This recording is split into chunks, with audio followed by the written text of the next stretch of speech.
Hello, Pod Smashers of the Internet, and welcome to the first ever episode of Termite's Buzz. It's a new show that only Termite solo here is going to record every single week, each and every week, here at bitpodsmash.com. And it's named Termite's Buzz, I think is what it's going to be. Thanks to Penguin's wife, Macy, for the suggestion, because there's so many fun little plays on words you can use with buzz. I'm hoping to record in various times and various days, as opposed to locking down a specific time of day and each day of the week for recording. I will always launch the episodes on Mondays, but recording-wise, I could be recording in the morning, and I might want a cup of coffee. I could be recording in the evening, and I might want a drink. And so buzz works in both ways. Also, this show is going to have a few segments, one of which is news. And so the buzz of the internet, the buzz of the gaming industry will be talked about here. So Termite's Buzz is what it's called. So what am I, who am I, and what is this show? I am Termite. We 80-Bit Podsmash, fame. I can't use words. You turn on these mics and it just, everything goes out. I'm talking to myself. I can see my own voice wavelength. So let me start over. I am Termite, one of two hosts from 80-Bit Podsmash. The other host, Penguin, and I have decided to take a little hiatus and wrap up 80-Bit Podsmash as it currently exists with 277 episodes. We're going to wrap that up into Season 1. We're going to assess what we're doing, what our content looks like, and we're going to come out with a Season 2, hopefully in the second quarter of the year. So that's happening. In lieu of your regular 80-Bit Podsmash episode, you're going to be hanging out with me. Because I have the bandwidth and the time with which to, and I need this outlet. I really need to talk about games. There's not a lot of people in my spheres of influence on my day-to-day basis with which I can talk about video games in this capacity. So that's why I'm here. So you'll get a Termite's Buzz episode whenever there's not an 80-Bit Podsmash episode. But I do have a couple of some housekeeping and some information for you folks. One, thank you for even listening to this episode. I don't know why you would want to hear what Termite has to say about the gaming industry or about video games in general or even what I'm doing, but thank you for listening and hanging out with us. You can expect a new episode every Monday. I will continue the drop at midnight, and you can find links to all those things at 80bitpodsmash.com. That's all going to stay the same RSS feed, same location. Will require nothing more of the audience. And where else was I going? Some other housekeeping. Oh, yes, we were guests. Being Penguin and Termite, were guests on the Flock podcast. You can find them. I just Google the Flock podcast. And we had a great recording session with them going over what we talked about what we were playing. We talked about our news. I don't even remember. The conversation was great. There was a lot of discussion about video games on their show, and most importantly, we did a bonus episode with them that is our Fantasy Critic League. And if you don't know what that is, it is the video games version of fantasy football, right? So instead of fantasy football or fantasy movie league, it is each person is quote unquote a CEO of a publishing company, and you have to pick which games you want to publish out of the roster of games that are coming out in 2023 that have yet to be released. And we are scored on Open Critics score. So anything over 70 is worth 1 point, anything over 90 is worth 2. So we each have our rosters up. So go check those episodes out if you want to know what's going on. I'm probably going to do a little bit of an update here as things progress, but right now none of the games have come out, so the roster is set, and I may or may not talk about it next week's Termite's Buzz episode because I don't want to flood this one with that yet until y'all have had a chance to go listen to that episode. So go Google the Flock podcast and go check out that show. Any other housekeeping things that I can think of? What is this show? I haven't answered that question yet. Why are you even here? You're 4 minutes into the show and you don't even know what's going on. So I'm going to break this show into 3 segments. My first segment will always be, what trophies am I currently getting? What am I doing? What am I playing? What are my current gaming habits? What am I experiencing with video gaming week to week? The second segment will be the news. Now, this is a severely curated news rundown. It's not going to be a detailed news list every single week. I want to keep this episode down to no longer than 45 minutes. So I'd like to keep it at 30 minutes if I can do it. But if it does run a little later to 45 minutes, that's what I will do. So news, whatever I think is meaningful, impactful to me, and some of the thoughts that I might have whenever I get excited about something, you'll know, and I'll talk about it here. And the last segment is a retro gaming or retro console discussion. I have amassed a good retro collection, and I like to play through it and dabble and clean and restore and order new things for the collection and update the thing, and just kind of want to talk about it and the things that I'm doing. So, friend of the show and my brother, T-Bone, and I have amassed quite the collection. So I'll go into that when I actually get to that segment on this show. So that's Termite's Buzz. That's where you can find us, 80-Bit Podsmash. We have a Discord channel there, so make sure you check out the link tree there. We have a TikTok where we'll have what used to be our downloadable content, our DLC from 80-Bit Podsmash is being posted weekly on TikTok, so you can go check that out as well. 80bitpodsmash.com is where you'll find links to all of those things. So, without further ado, let's jump into it. The first segment, I'm super not creative, so I'm not going to have any cheeky songs or that I can think of how I'm going to introduce each segment, but this is my What Are You Playing trophy segment. And I just came off of I wouldn't say hype. I don't know what the opposite of hype. It's not as bad as disappointing, but I just finished the Platinum Trophy in Sonic Frontiers, and it was very painful towards the end. But because it was so short, it wasn't as frustrating as other Platinum Trophies. And by short, it was like 20 hours. So Sonic Frontiers, I can talk about my thoughts on it. And it's an open world, kind of Breath of the Wild take on Sonic the Hedgehog. And I understand what Sonic brings to the equation, and that is the speed and the platforming.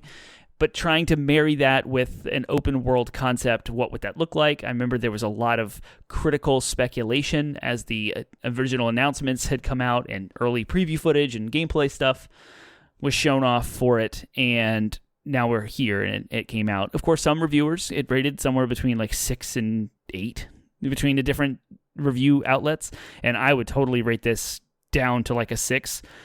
Extremely frustrating with how they took this speed idea of Sonic and married it with platforming. And I'm going to describe it in this way. So you have the open world aspect of the game. You can freely control the camera, and you can run in all directions.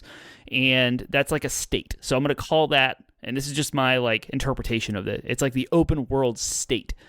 So all of the controls, all of the mechanics work to help Sonic run around the world as fast as you can and find waypoints on the map and go here, go there, run up this hill, go down this hill, jump over this lava, don't fall in the water, don't fall off a cliff. While you're running around in the middle of doing that, you will find like a speed ramp or a springboard, and you'll bounce or sprint into some cool, it could be a rail that does like a loop-de-loop, or you can run up a wall or something. And that kind of changes the state of the game. The camera gets locked in, and it's either a side-scrolling perspective or it's front to back, kind of like Sonic Adventure. And you don't have as much free control over the camera, so the game kind of locks you in. Now, when this happens, usually you can just keep pressing up or right on the joystick to keep going. So what happens when this state changes from the open world to this locked-in sort of perspective, if you don't know what inputs to hit, sometimes you'll hit a springboard and sprint up the wall, and then Sonic will just stop, and he'll fall. And it's not your fault at all, because you had no idea as the player that this was happening and how to navigate this. Sometimes you're holding up to continue going, and Sonic will run up a wall, and then the direction of the wall will change, and I think that confuses the state. So it tries to switch back into the open world state, and then Sonic suddenly is running the perpendicular to the wall, and then you just fall. So you're wall running, and then blop, you're not wall running anymore. You just jump straight off the wall.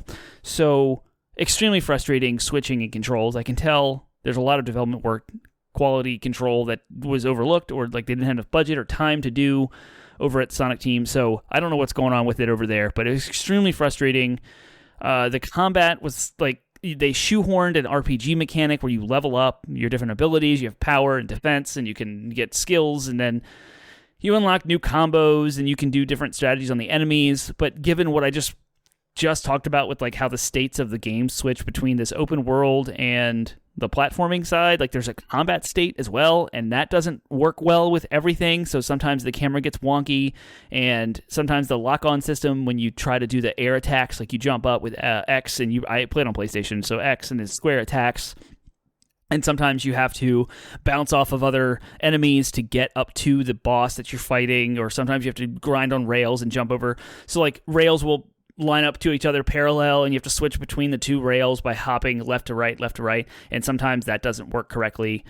The whole thing, just like there's so many little annoying blocks to stop you from beating enemies, from completing areas, that it became so frustrating. I'm so done. I'm glad it's over. It was one of those, like, I got the platinum and now I can finally uninstall the game, pull the disc out, put it on my shelf. Thank you, T-Bone, for the Christmas gift. Sonic Frontiers was worth playing.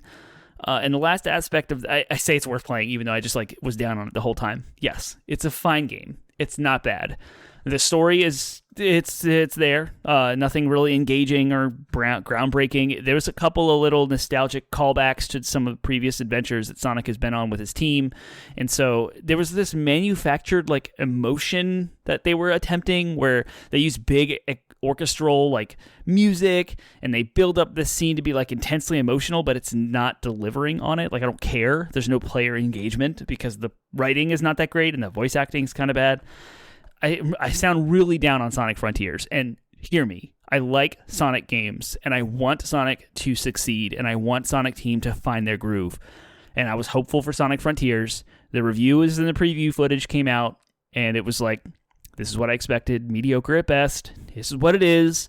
So when I say I'm down on it, it's mostly from a perspective of disappointment, and I want a good Sonic game. I want to know what that looks like. Sonic Mania was the last amazing one because the 2D Sonic games are generally pretty good. Of course, the original Sonics 1 through 4. 4 was like an arcade release on the 360 and the PlayStation era, and they were okay. And Sonic Generations was good. But the original Sonic trilogy with Sonic and Knuckles, Sonic CD was awesome, and then Sonic Mania have been amazing. And of course, Sonic Adventure 1 and 2. Everything else in the middle has just been so up and down, hit or miss. Crazy. There's no consistency here. So what's next? I finished Sonic Frontiers. I have Tactics Ogre Reborn ready to go, primed and at the ready, so I'm looking to start that soon. I know there's kind of a knowledge curve with it, and I hope to do some research before I get started about what I want to do. Not going to platinum it. It's way too big, way too complicated, and I don't want to get in the weeds. So it's not even a platinum contention. So you've heard me talk about these platinums. What is a platinum trophy? It's a PlayStation exclusive thing. When you complete a PlayStation game and you get every single trophy that the game offers, you're awarded an extra little platinum trophy. And the only way to get it is to do every single trophy. So I have a goal that I have accomplished for the last 2 years where I get 2 platinums a month. So I get 24 platinum trophies a year. And it helps me stay focused on games, and it helps me stay motivated to play through to completion various games and kind of use that as my way of metrics for what I play and how I play and what my approach is. So whenever I start a new game or whenever I look at starting a new game, I go for the trophy guide and I go assess how long is it going to take, how difficult is the trophies, is this going to be fun for me, or is this going to be difficult? And super difficult games with ridiculously long platinums, I still might want to play, but I just won't go after the platinum. I will do as best as I can with the trophies, and maybe I'll follow a collectible guide and like go through the story on a not hard difficulty and just leave the rest of the trophies. So it depends on how I approach. So Tactics Ogre Reborn is going to be the latter of those two, where I'm going to play through the game and I'll use a walkthrough and try to get as many trophies along the way as I can, and then I will not pursue the platinum. And I'm also excited. So my second platinum for January, though, because you're probably wondering, oh, you platinum Sonic Frontiers for January. What's next? Next is going to be the Dragon Ball Z Kakarot PlayStation 5 release drops Friday the 13th. And according to PSN profiles, there are people who have gotten the entire trophy list within seconds, which is indicative of an auto-pop situation. So I will use that to auto-pop. I will transfer my PS4 platinum save over, and I will get all the trophies automatically, and that will count as my second platinum trophy for January. What that does is freeze my plate from the trophy obligation to explore something else, Nintendo Switch or Xbox. So on Nintendo Switch, I'm still working through Bayonetta 3. I haven't played it in a while because I burned through Bayonetta 1 and 2 in my hype for 3 at the end of last year. And I wanted to slow down with 3. I wanted to take my time through it. So I'm playing it on normal difficulty, and I want to get the story, and I want to understand the combat better, because Bayonetta 1 and 2 were just give me the story. I need to get through this as fast as possible. So I played through it on easy to prep for Bayonetta 3. So I am currently playing Bayonetta 3, and on Xbox, I cannot give as much words possible for how addicting and fun Vampire Survivors is. Oh my gosh, folks. This is a Termite arcade game, straight up. Retro style graphics and sound, just big, almost tower defense-like enemies coming in, and it's so genius. You don't do anything but move. So you start off with a character and you pick a level, and you start off really, like, you have projectile weapons coming out of you, and you're really slow, and so you're just dodging enemies, you're just moving. It's all you can do is move. And you level up within each round, and you gain a new ability, or you gain an accessory that powers up your abilities. And so by the end of 30 minutes is the longest it goes, because at 30 minutes, there's a Reaper that comes in and kills you instantly. So you only have 30 minutes for each session. You get coins. You can spend those coins to give you power-ups outside of a specific game, so it persists between rounds, between games. And you have a whole bunch of different characters to choose from, and there's a whole bunch of different types of things you can do to unlock new stages, unlock new characters. You can use weapons and combinations with accessories to evolve the weapons to get crazy. And eventually it scales up to the point where you are ridiculously powerful, and you are churning through thousands of enemies per second. Their screen is completely covered in enemies and numbers, and it's so satisfying. There's just something about, like, hordes of enemies being decimated by ridiculous powers. And I haven't put probably more than 10 hours into it, but I am having a blast, and I don't feel bad about neglecting some of my trophy hunting for an Xbox game. And my whole life is going to turn upside down when Starfield drops later this year, so I'm already getting used to the idea of playing on Xbox and Switch more. And I had a little movement at the end of last year, sorry, an aside here, I'm going to digress for a second, of wanting to complete more of my Switch backlog, and so I finished a whole bunch of stuff on the Switch, and all of that to say is I can't wait to play more Vampire Survivors. Completely unrelated thought. Welcome to the brain of Termite's Buzz, where I kind of bounce around between ideas and topics. So that is what I'm doing, that is what I'm playing, that is what I'm currently excited about in games. So PlayStation 5 Dragon Ball Z, Platinum number 2, Sonic Frontiers Platinum number 1 for the year, and continuing on through Tactics Ogre Reborn.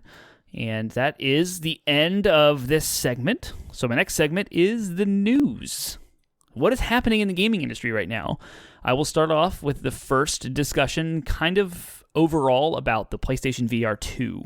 What was old news was CES at the beginning of this year. And at CES, Jim Ryan, our favorite gamer, not at all, CEO of PlayStation. He is the head of what we would consider like the figurehead of PlayStation, Jim Ryan, who's very much a businessman and not so much a gamer. So the opposite of Reggie Fils-Aimé, who used to be the head of Nintendo of America, who's been replaced by Doug Bowser, and Phil Spencer is the Microsoft individual. So Phil Spencer, Jim Ryan, and Doug Bowser are the big three. Nintendo, Microsoft, PlayStation's heads. Sorry, Jim Ryan, PlayStation, Doug Bowser, Nintendo, Phil Spencer, Xbox. Just to educate y'all, in case you don't know these people's names. So Jim Ryan shows up on stage at CES, and he talks about the PlayStation VR 2. And with that were a couple of announcements I was really excited about. One of which was Gran Turismo 7 at launch is going to have a VR mode for PlayStation VR 2, which, yes, I was like, that's amazing. Driving cars in VR is something I've always wanted to do, especially the more realistic type of racing. I don't have a wheel and pedals, but maybe this could be the beginnings of me wanting that, because I never really wanted to take up the space to maintain these things and like do it. But with VR, where you can look around the car and actually look into a turn, I think it has a lot of potential to be amazing. And I never played Gran Turismo VR in the past. I know some of the other previous entries had VR modes or 3D modes, or I never dabbled in any of those. And I love Gran Turismo, and I love cars, and I love racing, so I'm very excited about that.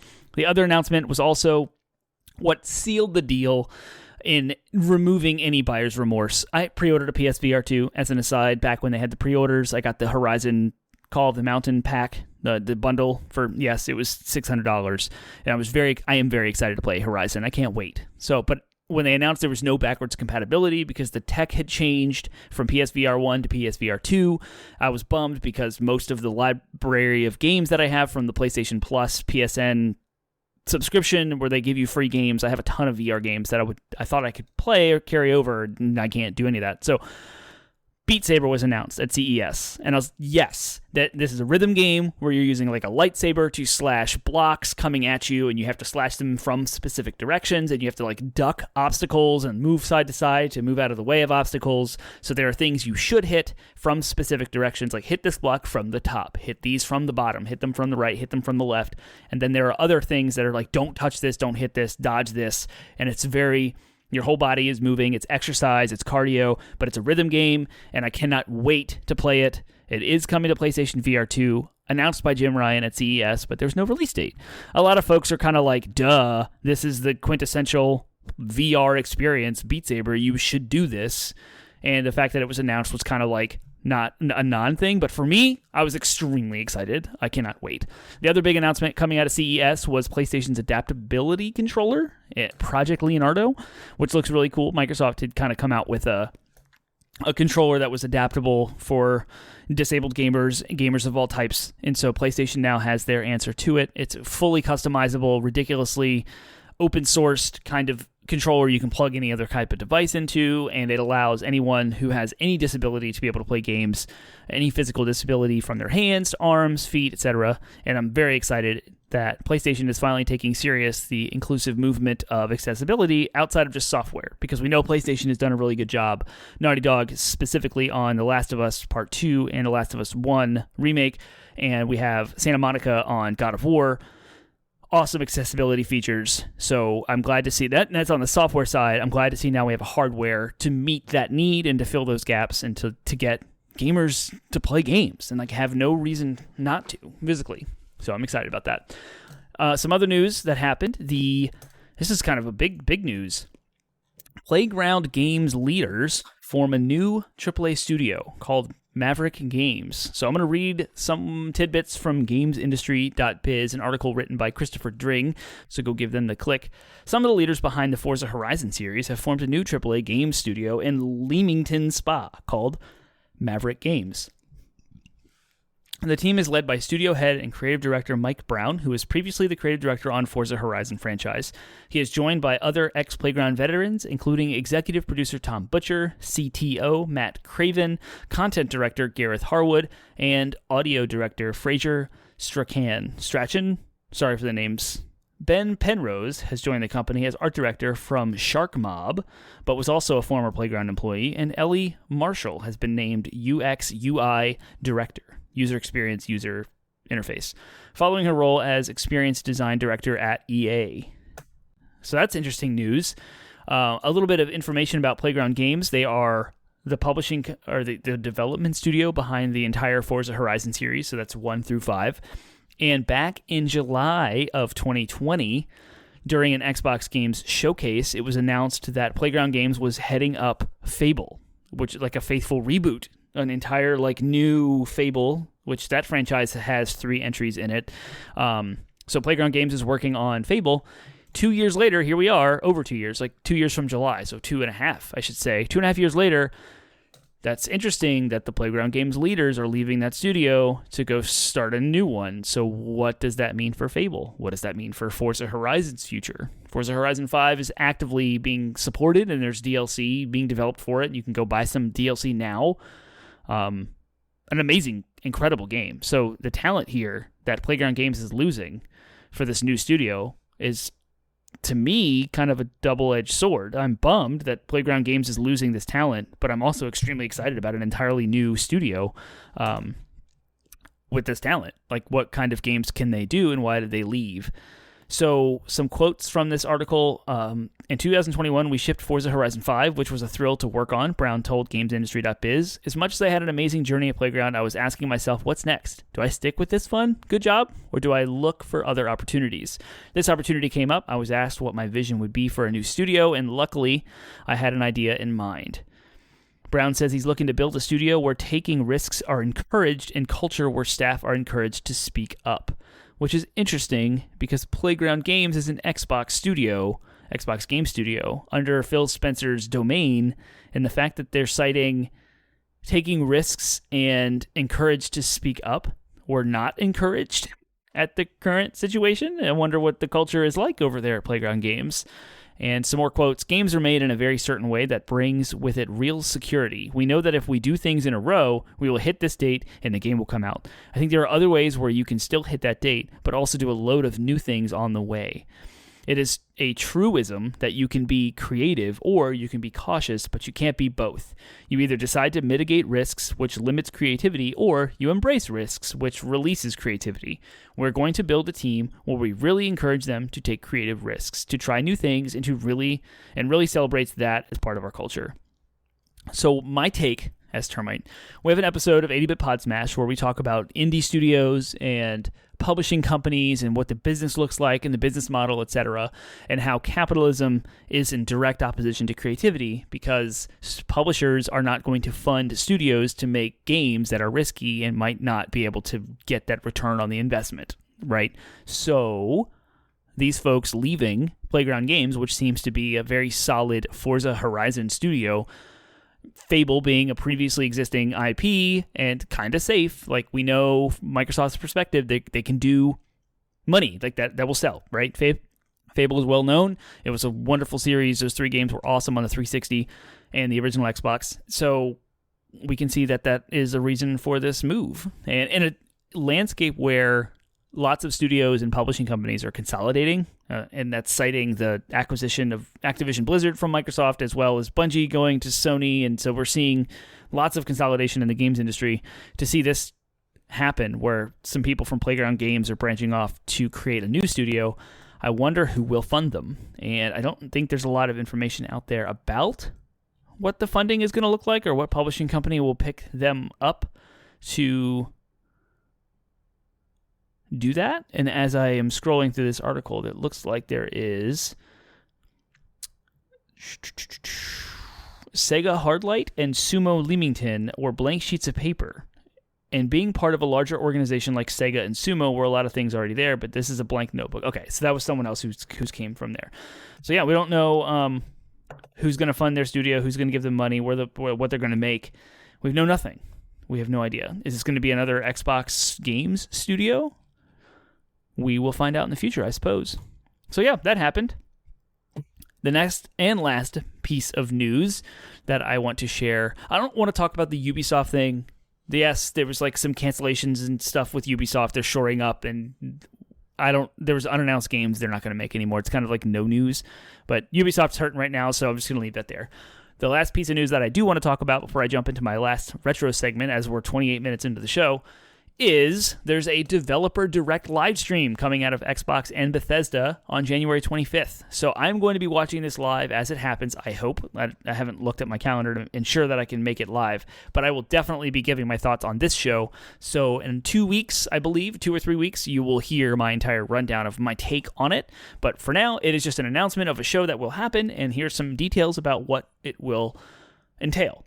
And this comes from the news.xbox.com website from the Xbox Wire staff, presented by the game creators themselves from studios, including Arcane Austin, Mojang Studios, Turn 10 Studios, and ZeniMax Online Studios. The Developer Direct will focus on big features, extended gameplay showcases, and the latest info for Xbox games launching in the next few months, including Elder Scrolls Online, Forza Motorsport, Minecraft Legends, and Redfall. To dedicate the proper amount of time for a deep dive into Bethesda Game Studios' Starfield, a standalone show is in the works. So if you're hoping for a Starfield announcement at this showcase, calm down, because it's not going to happen. There's going to be a separate, entirely different presentation for Starfield, which I'm excited about.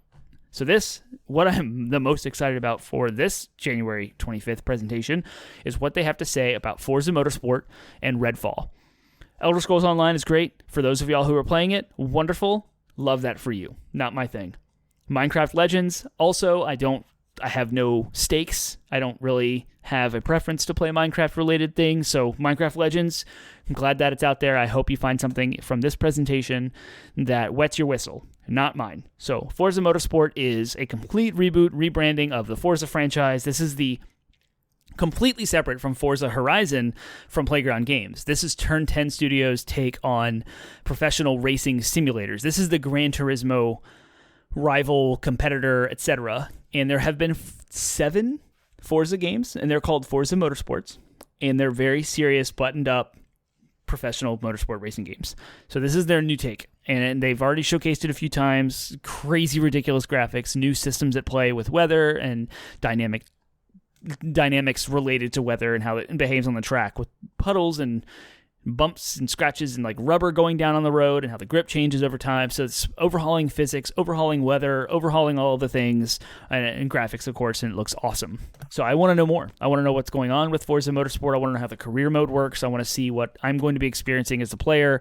I want to, like, there's always this drive to push for online connectivity, kind of games as a servicey type stuff with these racing games. I know Need for Speed has kind of drifted in that direction. Forza Horizon's ramp with it. It's the constant seasons. It's like the live events. It's the open world where I'm looking for more of Gran Turismo, really. Like, I like career modes where you start with like a little bit of money and you can pick a starter car and then you race that car for a bunch of races. You amass a bunch of money and you can either upgrade your car or you can buy new ones and continue to race in different leagues.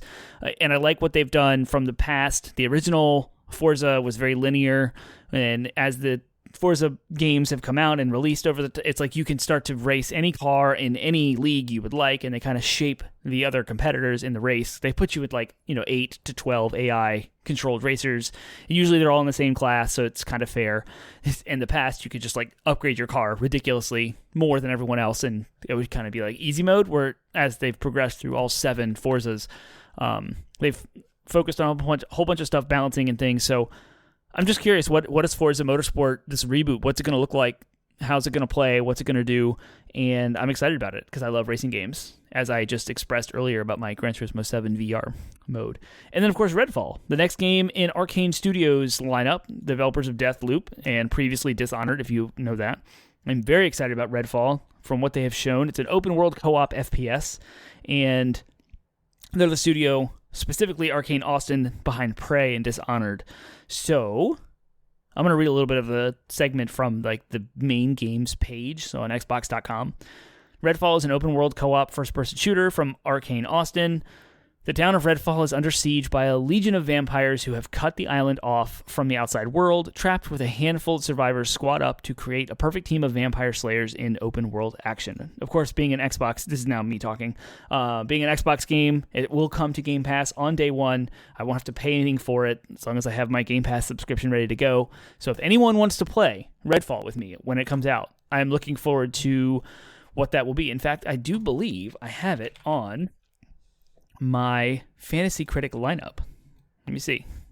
I know someone did. I'm pretty sure I did. Yep, it is on my list. So I have Starfield and Redfall on my my Fantasy Critic line. So I'm hoping it's going to review well. I hope it's received well. I want to see more of it. I want to be more hyped about it. I know it has shown well so far. And so look out for January 25th, Developer Direct from Xbox, and they're going to show off these things. So I can't wait. I'm going to watch it, and then I'll report back my findings and thoughts and concerns. It's going to be good. What's next? The last segment of my show, my retro game and console discussion. There's a lot of hype for this segment specifically. So I do want to express some background. Why is Termite doing this? So, as I mentioned earlier, friend of the show, T-Bone, and my brother, he and I have kept most of our childhood gaming collection as we have grown up. There was a phase of my life where I started trading games in, but those were ones that I was buying with my own money as a young adult. So that doesn't really count, although I'm very sad that I've traded in stuff, and I've since gone back and recollected the things that I had gotten rid of that I didn't want to. There's still a couple outliers out there, but we've been collecting for years. I'm 36 years old, and I've been playing video games since I was 5, so that's 31 years of gaming experience, collecting and amassing games from all generations of stuff. I have the oldest console I have is a Nintendo, so I don't have the ColecoVision, I don't have the Atari yet, and so a television, those things that are older I don't have. If you were listening to 80-Bit Podsmash, you'll know we had a series called Soul in the Console, where we would go through each console and talk about its extensive library and its impact on the industry and some of the hardware quirks and things about it, and all of those things. That all came from a desire to talk about the things in my collection. So that whole entire series with 80-Bit Podsmash is all derived from that. I've hit a threshold of 1,000 games. I now have over 1,000 video games in my collection. That is physical, tangible games, ranging from Nintendo, Sega, Sony PlayStation, of course, and many, many more types of consoles. So I have all those, and I want to have a segment or an outlet with which to talk about what I'm doing. So this whole segment can be about a retro game that I'm playing, and it can be about where I'm at in my collection, or what I'm currently seeking, or what I'm excited about getting, or what's on my mind with retro stuff. And there's a couple of things to look forward to if this show continues. There is a new book coming out specifically about the PlayStation 3 called It Can Only Do Everything. It was on Kickstarter. I kickstarted it. It will be sent to me. And there was a Vita Means Life is another book by the same author that's all about the PlayStation Vita. And our Soul and Console series never got to Sony, so I never had a chance to talk through the Sony consoles. So when those books come in, I will definitely be all about talking about those consoles and the library there, and maybe some of the stuff that I'm doing on them. But for now, I don't have those books. That's just what's coming. So what am I doing now? What am I doing today and around this time? I just tried, for the first time, goodwillfinds.com. And goodwillfinds.com is a website you can buy things from Goodwill instead of going into the store. So I guess as people donate, Goodwill will curate what goes where and what stays on the floor shelves and what can be offered online. And with goodwillfinds.com, there's an extensive retro gaming stuff. You can just search GameCube and see what hits. You can search Dreamcast and Saturn. You can Sega Genesis, Super Nintendo, and you can find whatever's there. So I found what I thought was a good deal, and I'll get to that experience in a minute. Mario Party 5 and 7 on the GameCube. And I care because I'm really, really focused on GameCube right now. And I'm at the stage of life where I have a lot more expendable income than I had in the past. And I have most of the games in my... I have so many games now that the stuff that was cheap and easy to get, the low-hanging fruit, I've gotten that stuff years ago as my collection established. I'm like, oh, yeah, another copy of Mario 3? Sure.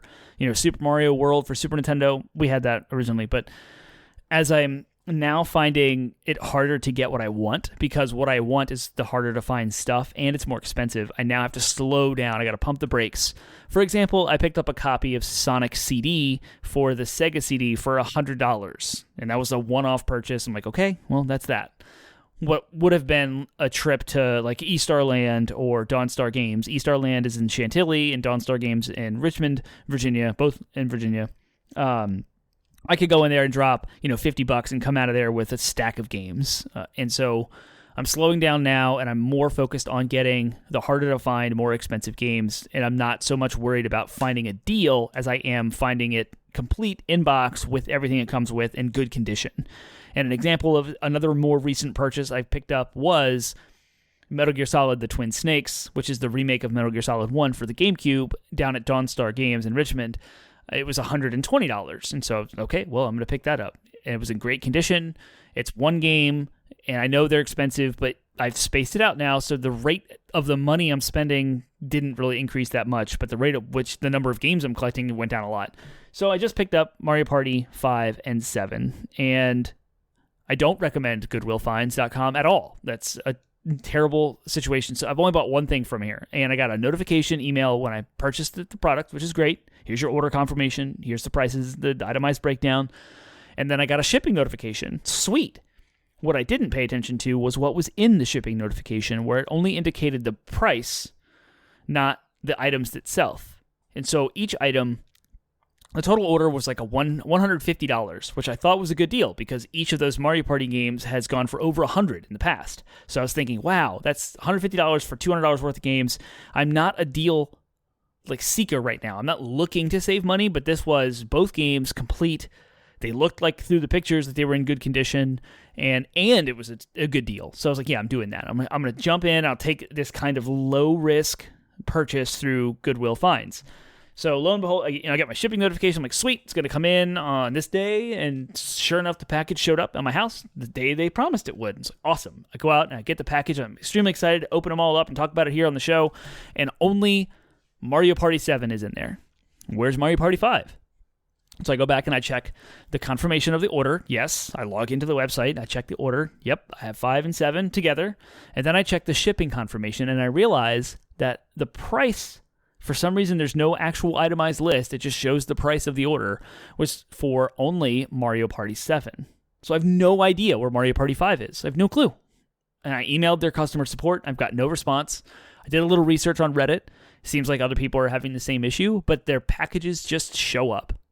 They magically show up. No shipping notification, no communication. The number, like the phone number, has been scrubbed from the website, and people who have used the Wayback Machine to find older versions of the website found the phone number, called it, and it's disconnected. So don't recommend Games or Goodwill finds at all for your retro needs, despite what might seemingly be a good deal. I went back and looked up Mario Party 7, and that game was on for $75 was the price of it, and it's going for like $55 to $65. So I actually overpaid for Mario Party 7. I'm fine because the game is complete, and it's in great condition, and it works, and I have it. It's in hand.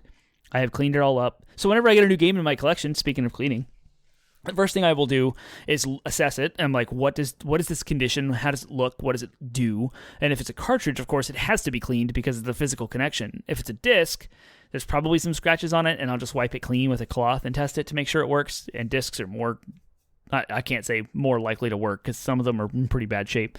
But if there's a bunch of dirt and grime on the case of a DVD jacket or a CD jacket, like the dirt and grime don't affect the game if the disc itself is clean, whereas with a cartridge, if the cartridge is dirty, it will dirty your console because you're sticking it in. That's why I made a delineation there. So when I receive a new game or I find a new find, I always clean it all up. I take the sleeves out and the discs out, the books, and set those aside, and then I kind of use a bunch of different solutions. I use some Goo Gone for the stickers, and I use some Windex to clean the plastic parts, and paper towels, microfiber cloths, and do the whole thing. Maybe one day I'll do like a deep dive on cleaning retro games. So I received Mario Party 7. I cleaned it all up. I polished the disc up. Everything's great. It looks awesome. Great. Played it today. Fired it up. Never played Mario Party 7 before, so it made me very excited to have some friends over or to take my GameCube to someone's house and like a bunch of controllers and play some retro Mario Party because they hold up so well. GameCube is amazing. It's one of my favorite consoles of all time, and one of the things about it is it did age well. Those games are still solid. They're awesome. I know like some of the 3D exploration games like might feel a little dated or might look a little dated, but it's not as bad as the PlayStation 1 and N64 era stuff. So I'm just ramped up about GameCube right now. I love the GameCube, and having Metal Gear Solid Twin Snakes, I'm looking for like a snowy day where I can't go anywhere because it's snowing, and I have some time at home because everyone will be home, and I'll probably take off some time from work where I can just like pour a good drink, maybe an old-fashioned or a solid whiskey or maybe even some hot chocolate or coffee, and sit down in the basement and play Metal Gear Solid 1 because Shadow Moses Island is all snowy and it's in Alaska in the game. I'm looking forward to playing it, so I'm kind of holding off on that. And I'm also I have a playthrough of Resident Evil 4 that I look to finish before the remake comes out, and Resident Evil 4 is one of the newer GameCube games I also acquired. Again, a little bit more expensive, slowing that rate down of which games I can find. But what's next? I really want to finish and flesh out the Mario Party collection on GameCube, so I need to get 4 and 6. So I'm kind of on the lookout for that. And when I say like I'm looking for, it's like loosely occasionally go into Craigslist or eBay or Facebook Marketplace and see what's out there and how much they're running for. I'm not like looking to buy right away. And so there's not much else for GameCube. Wario Land, it was a GameCube release that I'd like to get. And I haven't really looked at the list of GameCube games that I don't have, but it's really coming to a close. I'm actually almost done getting all of the games that I have. I'm not a kind of collector that just wants to amass every game. Like, I don't need a full library of GameCube games because 90% of it's stuff I will never play or not interested in, or sports games, etc. What I really want is a collection of games of stuff that I love to play, that I'm excited about, that were great entries. I like those like definitive games lists of a console. So like, what are the best games for Sega Saturn? And like, I'll go after that. Like, I want to have the library of games that showcase what the console could do and what was the most fun. Like, it's one thing to say a console had an impact on the industry and had some great games. It's a whole other thing to say that, know it, have the head knowledge, but then to have the games to play themselves. I want to have all of the consoles in working order. I want everything cleaned. I want it all to work, and I want it all hooked up. So I'm working with, I'm consulting with a cabinet